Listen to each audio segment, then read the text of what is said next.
আজ দুদিন ধরে কিছু খাইনি মহারাজ, কিছু সাহায্য করুন। এটা কি করে সম্ভব গোপাল? তুমি তো কম রোজগার করনি, কোথায় গেল সেই সব অর্থ? বিশ্বাস করুন মহারাজ, কিভাবে যেন সব অর্থ আমার কাছ থেকে চলে গেল। ও গোপালকে এই অবস্থায় যে দেখবো সেটা ভাবতেও পারিনি। ইস, আমার কতদিনের মনোবাসনা আজ পূর্ণ হচ্ছে। বাবারি, ভাবা যায়? তোমার অর্থ তুমি বাজে খরচ করেছো, আর কি করবে? আমি চাইছি না মহারাজ, কিন্তু তবুও খরচ হয়ে যাচ্ছে। এটা কি সম্ভব গোপাল? তুমি চাইছো না অথচ তোমার জমানো অর্থ তোমার হাত দিয়ে খরচ হয়ে যাচ্ছে। এইরকম নির্ভেজাল গাল গল্প দেয়া কবে থেকে শিখলে গোপাল? ফাড়ামো বাদ দিয়ে এখন থেকে ফাজলামো শিখেছো? বাবা বাবা বাবা!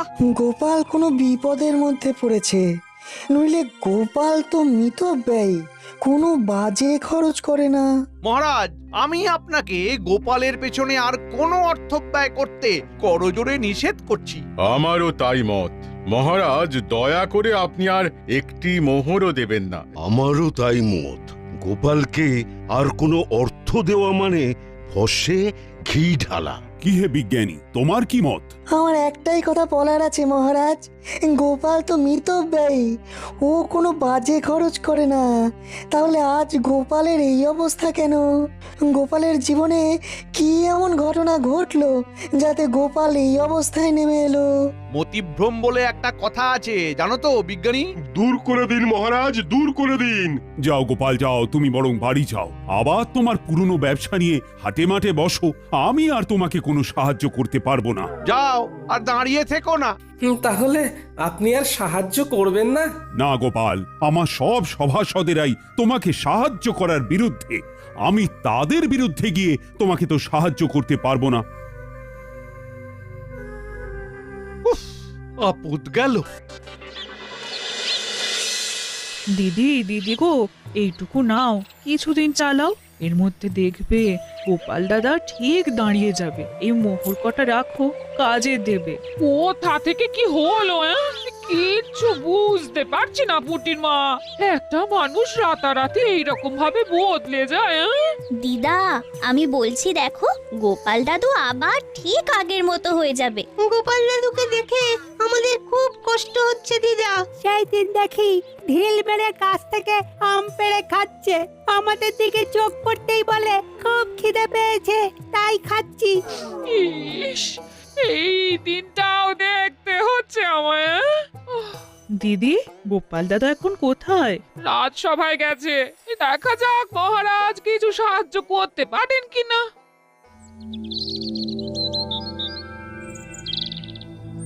আমি একদম একা হয়ে গেলাম।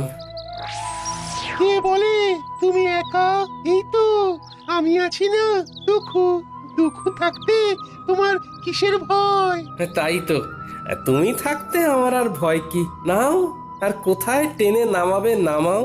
এই তো সব সময় মিথ্যে বলছো। আমি শুধু তোমাকে টেনে নামাচ্ছি, হ্যাঁ, কাজের খবর দিচ্ছি না। ওই তো কাজের খবর আসছে, ওই বটা আর ঘটা তোমাকে কাজ দেবে। কি গোপাল?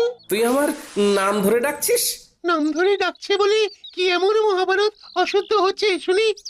শোনো, সেই দিন গেছে, হ্যাঁ, আর তুমি এখন একটা সাধারণ লোক। তোমার সম্মান প্রতিপত্তি সব চলে গেছে, দয়ায় বেঁচে আছো। একটা কাজ করবে, আমাদের বাড়ির চারপাশটায় কাল ভালো করে জঙ্গল সাফ করে দিলে দুটো মোহর পাবে। বলো করবে কিনা বলো? বলে দাও করবে। করব। তাহলে কাল সকালে ভোর ভোর চলে এসো, খাবার নিয়ে আসবে, খোরাকি দিতে পারবো না। কি গোপাল, ঠিক আছে তো? এই কাজটা ভালো করে করলে তোমাকে আবার একটা কাজ দেব, ঠিক আছে? আরে সেলাম করো, বলো ঠিক আছে প্রভু, বলো ঠিক আছে প্রভু। যাও গোপাল, ঘরে যাও। কাজ কিন্তু একদম ঝকঝকে করে করতে হবে, ময়লা থাকলে কোনো মোহর পাবে না। বুঝেছো? বুঝেছি।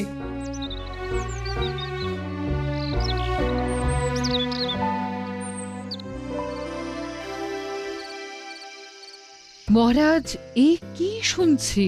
কি শুনলে তুমি? যে এত উত্তেজিত হয়ে আমার কাছে এলে? দাসীর মুখে শুনলাম গোপাল নাকি আপনার কাছে এসেছিল সাহায্যের জন্য। হ্যাঁ, এসেছিল। আমি সাহায্য করিনি, কারণ আমার সভাসদেরা সবাই গোপালকে সাহায্য দেবার বিপক্ষে ছিল। গোপালের এই ভাগ্য বিপর্যয়ে আপনি ওর পাশে দাঁড়ালেন না মহারাজ, অথচ আপনার যখন বিপদ ঘটেছে তখন গোপাল সবটুকু দিয়ে আপনাকে সাহায্য করেছে। ও তার জন্য বেতন পেয়েছে, আর বেতনের বিনিময়ে ও কাজ করেছে। বাহ, খুব ভালো বলেছেন মহারাজ, খুব ভালো। আমি ঈশ্বরের কাছে প্রার্থনা করব যে আর কোনোভাবেই যেন গোপালের সাহায্য আপনার না লাগে। এতদিনে একটা ঠিকঠাক কাজ হয়েছে। ওহ, তোমার তুলনা নেই রাজ্যতীশী, তোমার তুলনা নেই। জ্যোতিষ মতে গোপালের এখন 7.5 চলছে, মানে কায়দা করে ওর জীবনে দুঃখটাকে এনে দিতে হবে। এ এখন লম্বা চলবে, লম্বা চলবে। কৃষ্ণনগরে গোপালের সম্মান নষ্ট হবে। কতজন কত চেষ্টা করেছে, কিন্তু তুমি যা করেছো তা আমি কোনোদিনও ভুলবো না। এবার আপনি আমাকে দেখবেন, আমি আপনাকে দেখেছি। গোপালকে চিরকালের মতো সরিয়ে দিয়েছি। এবার মহারাজ একা হয়ে গেছে, তখন গোপাল ছিল, এখন গোপাল নেই। এখন দুহাতে লুটে পুটে খাবো, কেউ বলার নেই। চলো বাজারে যাই, মোহর দ্বিগুণ করে আসি। বাজারে এত রাতে? আরে রাতের বাজারই তো আসল বাজার। চলো একটা মোহর নিয়ে চলো। বাজারে আবার এসব হয় নাকি? আরে বাজারে একটা জায়গা আছে, সেখানে একটা কল আছে। একটা মোহর দিলে তোমার ভাগ্যে যদি থাকে তাহলে ওই একটা মোহর থেকে 500 মোহর হাতে চলে আসবে। এই একটা কল, নাম হলো গেঁড়া কল। সত্যি বলছো? আমি তোমাকে কেন মিথ্যে বলবো বলো? হ্যাঁ, কিন্তু আমার কাছে তো কিছু নেই গো দুঃখু। চলো চলো, হেসেলে চলো। তোমার গিন্নি কয়েকটা মোহর পেয়েছে, ওই পুটির মা দিয়ে গেছে। তোমার গিন্নি এখন নেই, এই সুযোগ। চলো মোহরগুলো নিয়ে নাও, তোমাকে ধনী মানুষ হতে হবে। বলছো?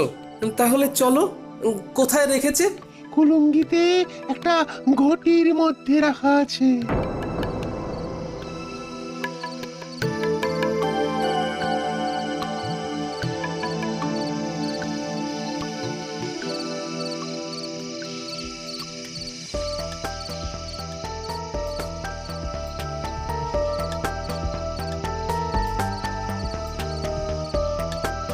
রান্নাঘরে মিনুর বাবাকে যেন যেতে দেখলাম।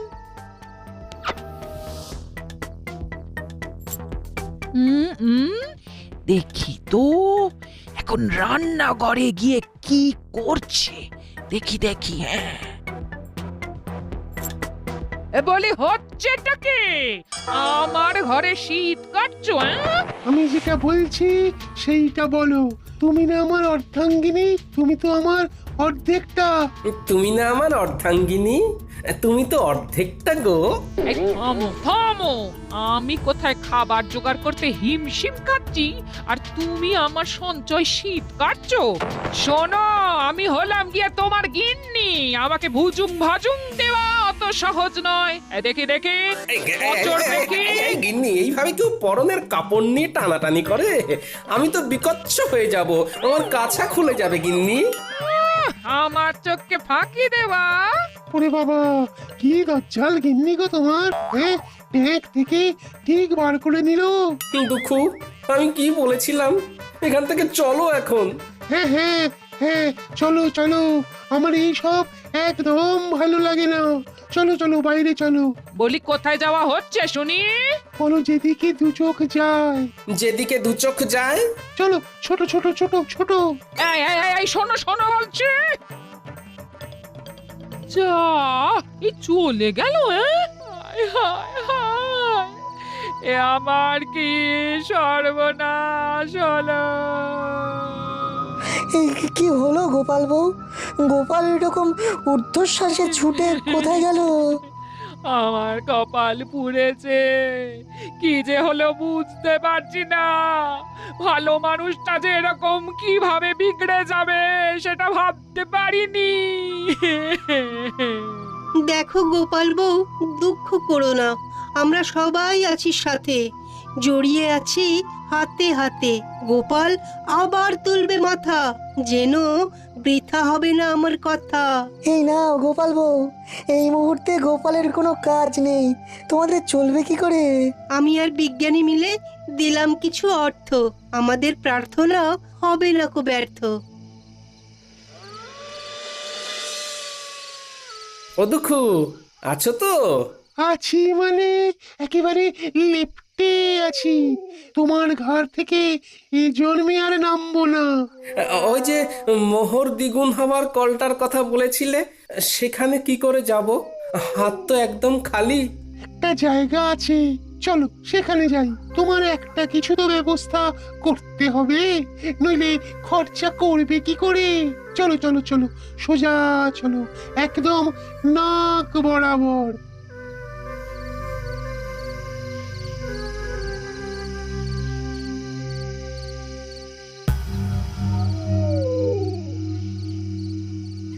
কি হলো?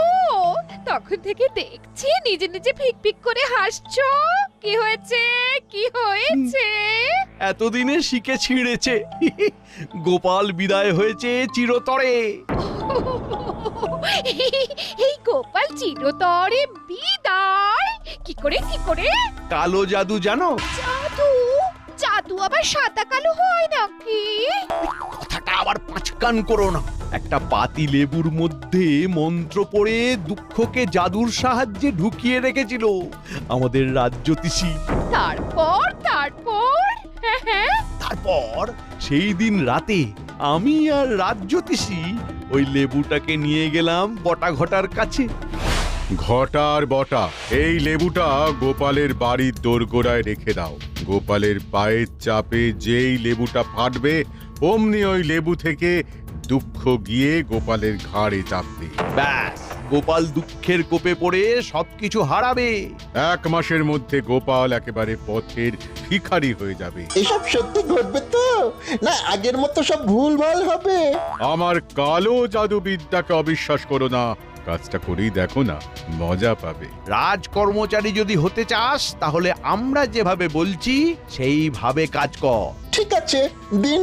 এবার চলো, আজ রাতের মধ্যেই এটা করতে হবে। খুব ভালো সময়, আজকের পরে আবার 6 মাস পরে এই তিথি আসবে, সুতরাং বুঝতেই পারছো।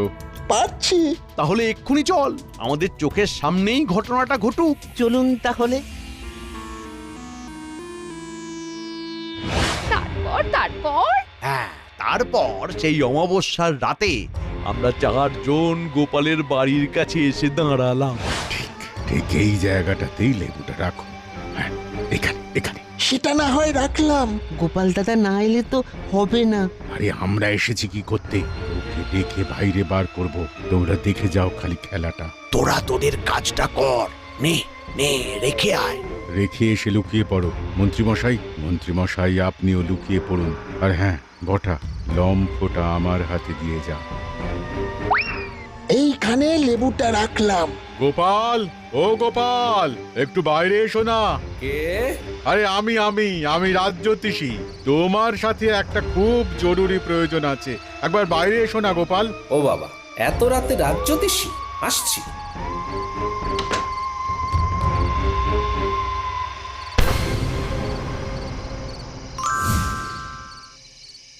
ব্যাস, সেই দিন থেকে 1 সপ্তাহের মধ্যে গোপাল পুরো শেষ। আর গোপালের শেষ মানে আমার শুরু। এবার দেখো কিভাবে আমার সঞ্চয় বৃদ্ধি করব। প্রথমেই তোমাকে 7 নলি একটা হার দেব, বুঝেছো? সত্যি বলছো? সত্যি সত্যি সত্যি, এই 3 সত্যি।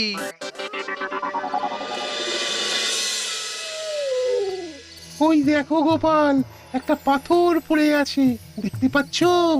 অন্ধকারে কিছু দেখতে পাচ্ছি না, তুমি আমাকে নিয়ে চলো। এই যে এই পাথরটা, এই পাথরটাকে ঠেলো ঠেলো ঠেলো।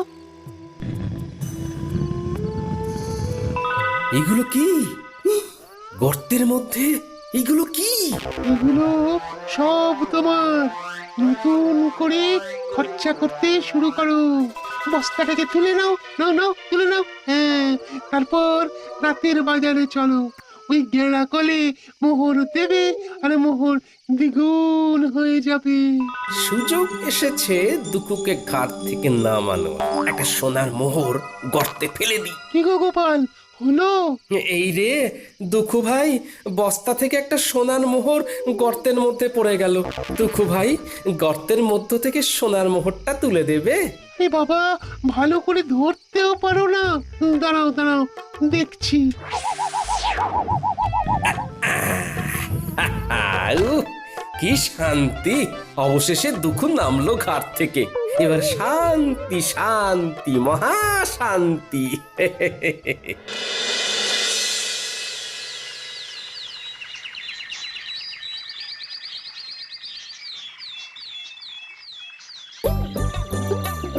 এই ঘটা, ওই দেখ গোপাল দাদা নাতি নাতনিদের নিয়ে বাজার করতে এসেছে। ওর তো আমাদের বাড়ির জঞ্জাল পরিষ্কার করার কথা ছিল। তাই তো, চল দেখি। কিরে পুঁটি, ন্যাপলা, গুলটে, আমার বানর সেনা, বল এই ইলিশ মাছটা নিয়ে নি। হ্যাঁ হ্যাঁ, নিয়ে নাও গোপাল দাদু। আজ শুধু ইলিশ দিয়েই ভাত খাবো। ইলিশের নানা পদ, ভাপা ইলিশ, সর্ষে ইলিশ, ইলিশের পাতুরি। কি গোপাল, তোমাকে না বলেছিলাম আজ আমাদের বাড়ির চারধারের জঙ্গলগুলো সাফ করে দিতে? শোনো বটা ঘটা, আমার ঘরের নালাটা জঞ্জালে জমে গিয়েছে। একটু ঝাঁটা কোদাল দিয়ে পরিষ্কার করে দিও, কেমন? তোমাদের 3টে করে সোনার মোহর দেব। তাড়াতাড়ি এসো কিন্তু, নইলে অন্য কাউকে দিয়ে করিয়ে নেব।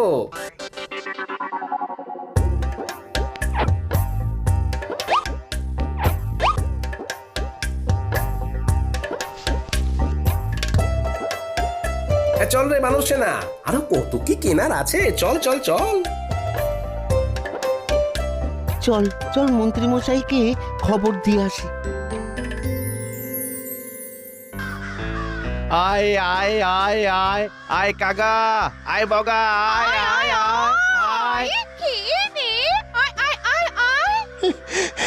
মন্ত্রী মশাই, কাকা বকা ছাড়ুন।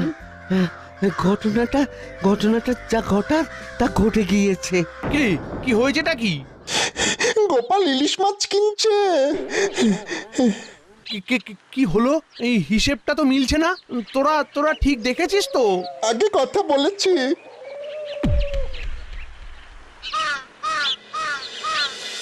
এই তো, আবার তোমাকে নিজের জায়গায় দেখতে পেয়ে খুব ভালো লাগছে।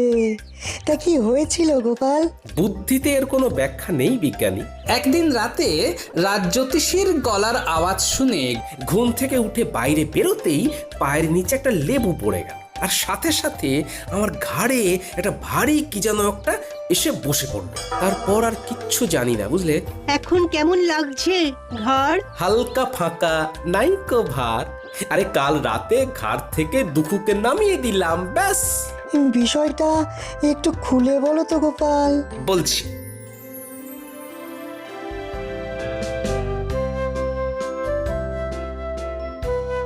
শুনেছেন মহারাজ, গোপাল আবার নিজের জায়গায় ফিরেছে। আমি গোপালের বাড়ি যাচ্ছি, আপনিও আসুন। দাঁড়াও দাঁড়াও দাঁড়াও, সকাল থেকে আমিও শুনছি। ব্যাপারটা কি জানতে হবে। চলো চলো, তোমার সাথে আমিও যাব। গোপালের কেনই বা ভাগ্য বিপর্যয় হলো, আর কি করেই বা সেখান থেকে সে বেরিয়ে এলো, এটা জানাটা খুব দরকার। চলুন।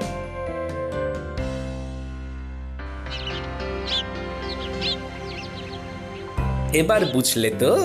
দেখো, এইসব আমার বিশ্বাস হয় না, তবুও বলছি এর মধ্যে রাজজ্যোতিষীর সাথে মন্ত্রী মশাইও আছেন। বাবা বাবা বাবা, তোমাকে দেখে কি ভালোই যে লাগছে। ফিরে এসেছো? গেলাম আর কোথায় যে ফিরে আসবো। কাঁধের ভারটাকে শুধু নামিয়ে দিলাম, ব্যাস, হালকা হলাম। কাঁধের ভার? কাঁধে কিরকম ভার ছিল তোমার? কই গো গোপাল, তোমাকে দেখি। আমি কি বলেছিলাম? গোপাল ঠিক নিজের জায়গা ফিরে পাবে। কি ব্যাপার হয়েছিল গোপাল, আমাকে বলো। কি আর বলবো মহারাজ, আমার ঘাড়ে বসেছিল দুঃখু। সে আমাকে সব বাজে রাস্তাগুলো দেখাচ্ছিল, আমাকে কপর দক্ষিণ করে দিয়েছিল। আমি এক্ষুনি গিয়ে আবার গর্ত থেকে দুঃখকে বার করে দিচ্ছি। আমি একটু আসছি মহারাজ। একটা একটা কাজের কথা মনে পড়ে গেল হঠাৎ, আসি।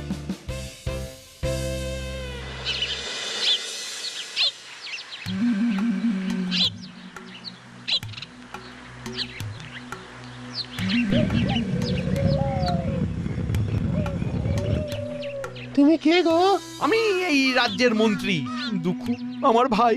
যাও যাও, আবার গিয়ে গোপালের ঘাড়ে চাপো, ওকে আবার সর্বশ্রান্ত করে দাও। তুমি ওকে এত উপকার করলে, ও তোমার ক্ষতি করলো দুঃখু। না, গোপালের কাছে আর যাব না, ও বড় ভয়ঙ্কর। তার চেয়ে তুমি বরং খুব ভালো। তুমি আমাকে মুক্ত করেছো, যে মুক্তি দেয় তাকে কি ছেড়ে যেতে হয়? হ্যাঁ, আজ থেকে আমি তোমার কাছে থাকবো। বলো কি? না না না না দুঃখু, না না না। For more updates, subscribe to our channel, click the show links